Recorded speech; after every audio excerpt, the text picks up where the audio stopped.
Telangana cabinet భేటీ కాబోతోంది. మామూలుగా కీలక నిర్ణయాలు తీసుకునేందుకు మాత్రమే కేబినెట్ భేటీ అవుతుంది. అయితే ఈసారి ఈ భేటీపై ఉన్న అంచనాలన్నీ ఇన్నిగా. ముఖ్యంగా రైతులు చాలా క్యూరియస్గా ఎదురు చూస్తున్నారు. దానికి కారణం రైతు భరోసా, రైతు రుణమాఫీ. మరి కేబినెట్లో దీనికి సంబంధించి ఏ నిర్ణయం తీసుకోబోతున్నారు, ఎలాంటి సంచలన నిర్ణయాలు తీసుకోబోతున్నారనే దాని మీద ప్రస్తుతం క్యూరియాసిటీ. హరీష్ రావు గారు ఒక మాట అన్నాడు, రైతు రుణమాఫీ చెయ్యి, రైతు రుణమాఫీ చేస్తే రాజీనామా చేస్తా అన్నాడు.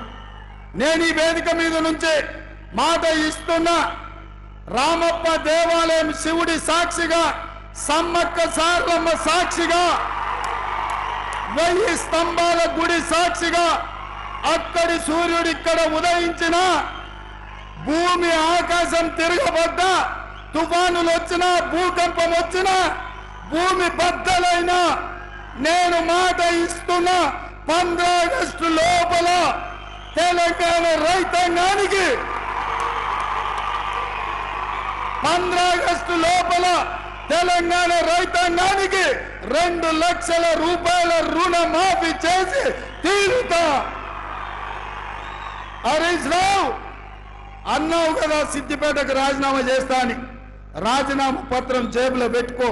15 ఆగస్టు నాడు నీతో మాట్లాడతా బిడ్డ, మాట మీద ఉండాలి. నీ మామలాక మాట ఇచ్చి మాట తప్పి దళితుని ముఖ్యమంత్రి చేస్తా, లేకపోతే తలకాయ నరుకుంటాని తలకాయ లేని మాటలు మాట్లాడతాం అనుకుంటున్నావేమో. 15 ఆగస్టు నాడు నీతో మాట్లాడతా. దేశానికి స్వతంత్రమే కాదు, రైతులకు కూడా ఆర్థిక స్వతంత్రం తీసుకొచ్చే రోజు 15 ఆగస్టు 2 లక్షల రుణమాఫీ చేస్తా. ఆయనలో నీతో మాట్లాడతా. ఇవాళ ఆశామాసిగా సవాళ్లు స్వీకరించిన సిద్దిపేట చెప్పుడు కాదు, జేబుల రాజీనామా పత్రం పెట్టుకో. రైతు రుణమాఫీ కాంగ్రెస్ ఎన్నికలకు ముందు ఇచ్చిన హామీ. తాను చెప్పానంటే చేసి చూపిస్తానంటే ఇప్పటికే సీఎం రేవంత్ రెడ్డి చాలాసార్లు చెప్పారు. లోక్సభ ఎన్నికలకు ముందు ఆగస్టు 15లో మొత్తం రుణమాఫీ చేస్తానని విపక్షాలకు సవాల్ సైతం ఇస్తారు. ఇందుకు దీనికి సంబంధించి ప్రక్రియపై భేటీలో ఫోకస్ చేయబోతున్నారు. నిజానికి ఇప్పటికీ ఈ హామీ అమలయ్యేది, కానీ పార్లమెంట్ ఎన్నికల కోడ్ కారణంగా ఆలస్యమైందంటున్నారు కాంగ్రెస్ నేతలు. సరే, ఏదేమైనా రుణమాఫీ చేయాలంటే ముందు డబ్బు కావాలి. ఆ డబ్బు సమీకరణపై ఇప్పుడు రేవంత్ సర్కార్ ఫోకస్ చేసింది.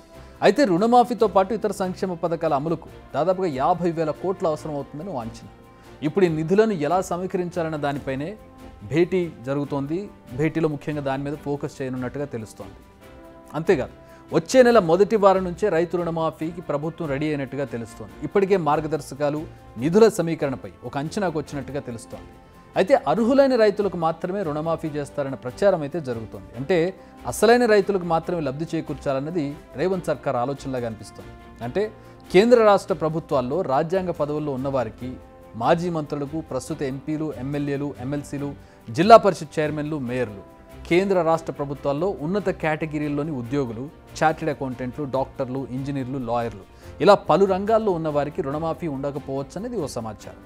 మరోసారి చెప్తున్నాను, ఇదంతా సమాచారం మాత్రమే. అధికారికంగా ఇంకా నిర్ణయం తీసుకోలేదు.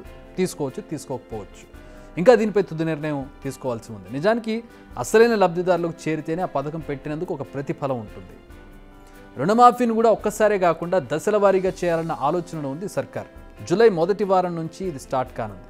మొదట 1,00,000 రూపాయల వరకు ఉన్న పంట రుణం మాఫీ కానుంది. ఆ తర్వాత 1,50,000. ఇలా 2 దశల్లో మొత్తం 16 లక్షల మంది రైతులను రుణాన్ని నుంచి విముక్తి చేయబోతున్నారు.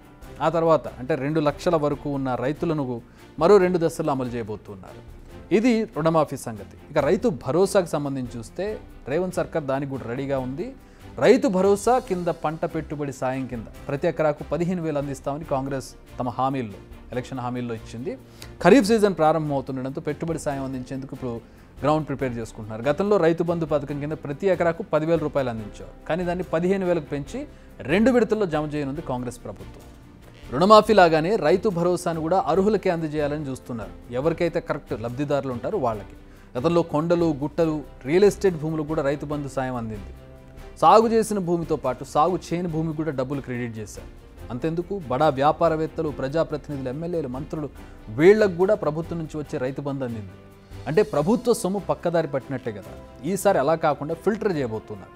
అర్హులకు అంటే సాగు చేసే భూములకు మాత్రమే, అసలైన రైతులకు మాత్రమే పంట సాయం అందించనున్నారు. మీకు గుర్తుండి ఉండే ఉంటుంది, 100 ఎకరాల భూములున్న రైతులకు రైతు బంధు ఎందుకు అన్న విమర్శలుండేవి. 1 ఎకరా భూమి ఉన్న రైతుకు సాయం అందించారంటే అర్థం ఉంది. 4-5 ఎకరాల వాళ్ళకి ఉంటుంది, 10 ఎకరాలు ఉంటుంది. కానీ 10 ఎకరాలకు మించి 100 ఎకరాలు ఉన్న భూమి ఉన్న వారికి సాయం ఎందుకు అనేది పెద్ద క్వశ్చన్. ఈ అంశాన్ని సీరియస్గా తీసుకున్నట్టుగా కనిపిస్తుంది రేవంత్ ప్రభుత్వం. అందుకే ఈసారి భూ పరిమితిపై లిమిట్ పెట్టినట్టుగా కనిపిస్తుంది. కేవలం రైతుకు ఎన్ని ఎకరాలైనా ఉండని 5 ఎకరాల వరకు మాత్రమే రైతు భరోసా కింద సాయం అందించాలని నిర్ణయించినట్టు తెలుస్తోంది. దీనిపై కూడా భేటీలో కీలక నిర్ణయం తీసుకోబోతున్నారు.